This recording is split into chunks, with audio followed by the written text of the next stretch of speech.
Assalamualaikum warahmatullahi wabarakatuh. Waalaikumsalam. Saya tidak terbiasa pakai mic astronom. Alhamdulillah, salatu wassalamu ala Rasulillah. Yang kami muliakan para jemaah subuh Masjid Rohama Takengon, bersama kita Bapak Profesor Dr. Ridwan Nurdin, guru saya, dan juga sesepuh kami di Fakultas Syariah dan Hukum UIN Larangiri. Demikian pula bersama kami Profesor Dr. M.Adi Abu Bakar. Alhamdulillah, salawat kepada Nabi Muhammad SAW. Dalam kesempatan yang singkat ini, saya diamanahkan oleh guru kami, Bapak Profesor Dr. Ridwan Nurdin, KBA, di awal-awal 15 menit. Jadi sebenarnya saya juga bukan penceramah yang bisa berbicara dengan sangat baik di depan jamaah. Dalam kesempatan yang singkat ini, ada satu tema yang dulu menjadi penelitian kami pada saat sedang menyelesaikan studi di salah satu kampus di Australia. Saat itu salah satu topik yang kami kaji adalah tentang memaknai pengalaman spiritual. Dalam bahasa Inggris disebut dengan religious experience, pengalaman keagamaan. Kemudian dalam religious experience tersebut ada yang dikenal dengan pengalaman puncak, atau dikenal dengan istilah ultimate experience. Pengalaman puncak dalam penelitian tersebut dinyatakan bahwasanya ada salah satu, salah dua, atau salah tiga dalam kehidupan spiritual kita terjadi sesuatu pengalaman di mana pengalaman tersebut susah dicerna, sulit dimengerti, tetapi itu berdampak pada jiwa kita. Nah, pengalaman tersebut dikenal dengan ultimate experience, atau disebut dengan istilah tadi pengalaman puncak.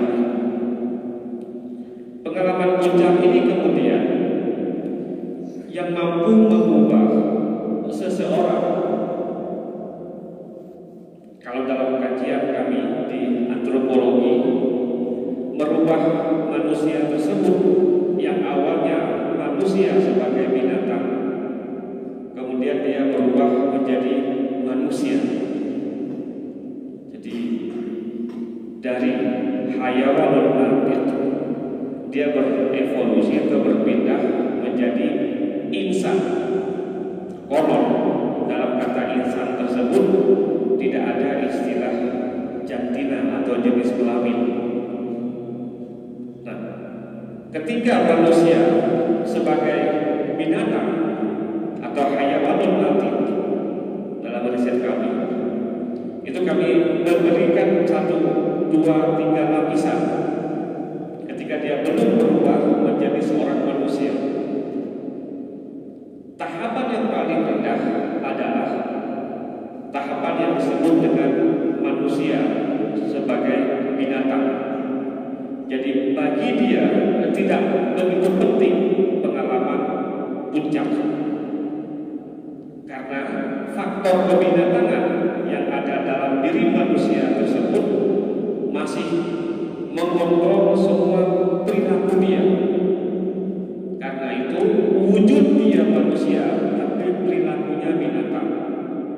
Itu level yang paling rendah yang kami studi dalam antropologi. Karena itu dalam ilmu sosial manusia dikatakan berasal dari kera yang dicetuskan oleh salah seorang ilmuwan dari barat. Yang kedua adalah ketika manusia tersebut disebut sebagai binatang, tetapi dia sudah punya kepercayaan. Jadi dia salah bentuknya manusia punya satu kepercayaan, tetapi perilakunya seperti binatang. Nah, itu objek studi kami di antropologi. Dan ketika dia sudah memiliki sesuatu yang dia yakini, maka pohon apapun yang ada di sekitarnya itu disembah. Itu level yang kedua. Level yang ketiga adalah manusia sebagai binatang, lalu dia percaya pada belief atau kepercayaan, apakah dia percaya sama pohon, sama apapun, kemudian dia sudah berperilaku baik. Nah, perilaku baik ini konon itu adalah proses dia untuk menggabungkan apa yang menjadi pengalaman spiritual ketika dia percaya akan sesuatu, kemudian itu yang merubah dia masuk kepada tahapan berikutnya, yaitu manusia yang tadinya sebagai binatang percaya akan sesuatu atau belief, punya perilaku baik, lalu dia berubah menjadi human.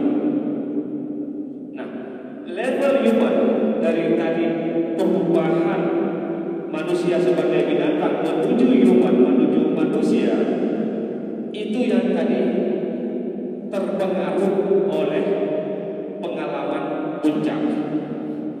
Jadi ketika orang sudah memiliki pengalaman puncak, apakah dikarenakan perjalanan spiritual, dikarenakan pertemuan dengan seseorang, baik di alam nyata maupun di alam yang tidak nyata, atau dia mampu membaca tanda-tanda zaman yang kemudian itu menjadi pengalaman puncak bagi dia.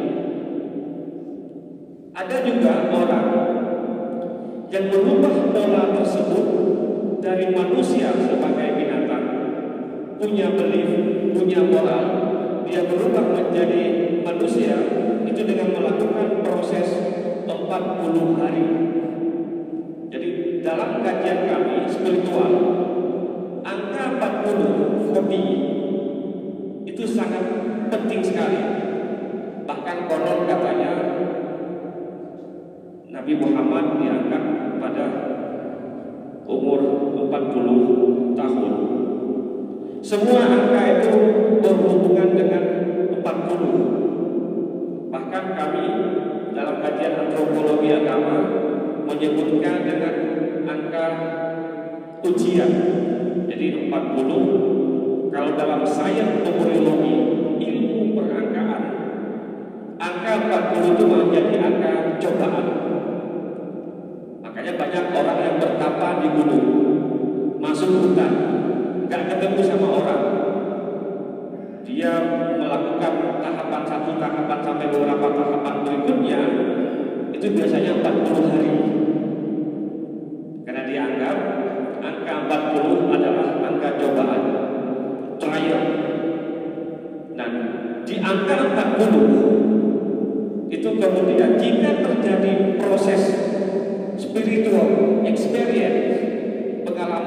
spiritual, maka dia akan sampai kepada tahapan bahwasanya pengalaman puncak yang itu terjadi dikarenakan visualisasi kebatinan.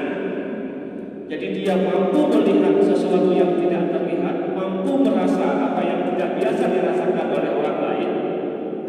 Kemudian dia menjadi wadah dari apa yang disebut dengan dalam bahasa Inggris unmediated knowledge.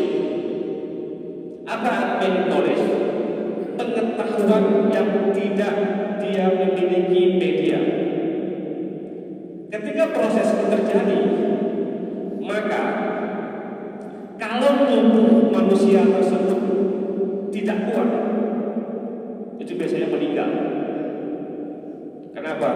Curahan ilmu, jadi masuknya ilmu dari Allah itu kencang sekali. Jadi tubuh dia tidak sanggup, bahkan ada yang bergetar, bahkan ada beberapa kategori yang keluar darah dari kuping, mata, dan hidung. Karena begitu beratnya ilmu yang Allah curahkan. Jadi dia ada beberapa level akal, ada akal nanti akal mustafid, macam-macam lah di dunia spiritual tersebut.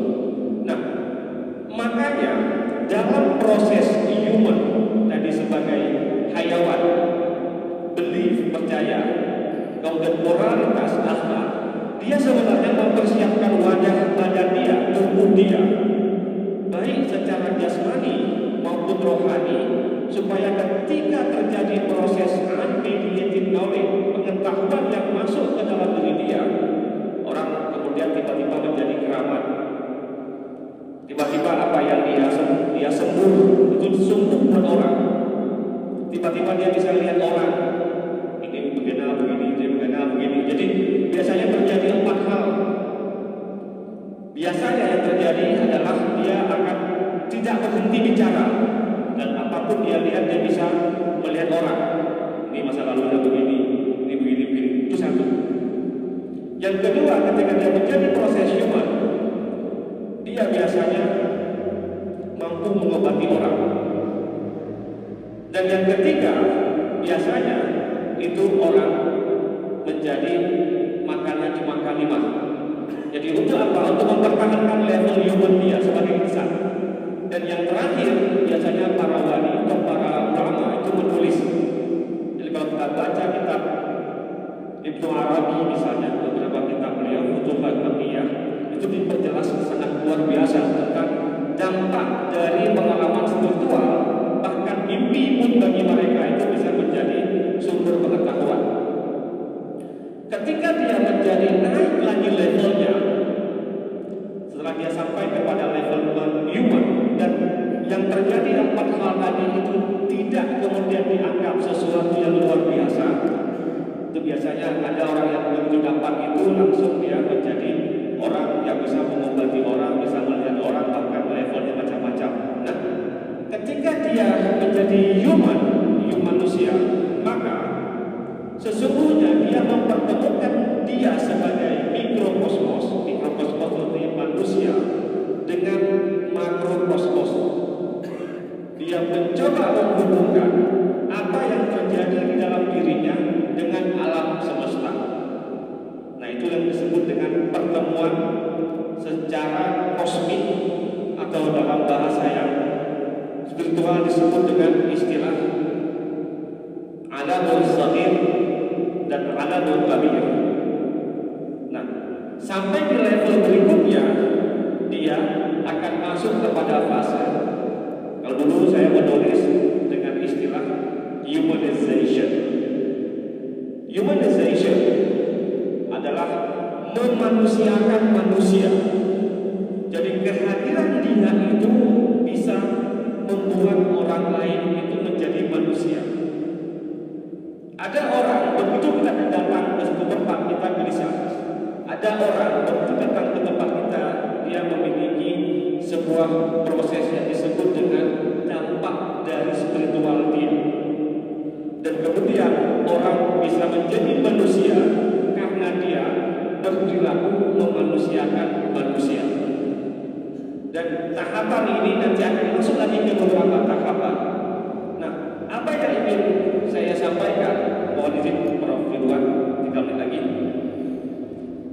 Itulah kenapa di tanah Gayo dalam ilmu kami antropologi banyak ditemukan mereka-mereka yang suka bertapa, suka mendapatkan pencerahan secara spiritual, mampu berdialog dengan gunung, mampu melihat kekuatan air, mampu bersilaturahmi dengan angin.